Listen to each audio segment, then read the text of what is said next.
শোনো সোহেল যে আসে ট্যাপটা সেদিন ঠিক করে দিয়ে গেল। আর দেখো সাপ্লাই পানির কি জোরে শব্দ না। হ্যাঁ এটা তো সব সময় ওটা তো পৌরসভার পানি। পৌরসভার পানি যখন আসে একটু অনেক স্পিড, আর এটা আস্তে আস্তে পড়তো। কালকে সোহেলকে ধন্যবাদ। দেখো এটা সোহেল হচ্ছে আমাদের স্যানিটারি মিস্ত্রি, ও আসে কালকে এই ট্যাপটা ঠিক করে দিয়ে গেছে। ট্যাপটাতে একটু আস্তে পানি পড়তো, এখন ঠিক আছে না? এখন খুব সুন্দর।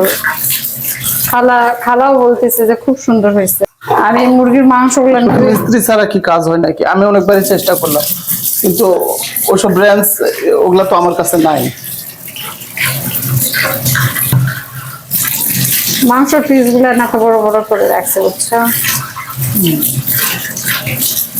একটু আস্তে করে দিই পানি দিয়ে। ও নামাজের সময় হচ্ছে রে, আমি তো নামাজে যাবো, কত কিছু বাজলো। আচ্ছা তাহলে আমি বলি এগুলা তাহলে এইভাবেই আস্তে আস্তে করে পরিষ্কার করে রেখে দেই। হ্যাঁ, আর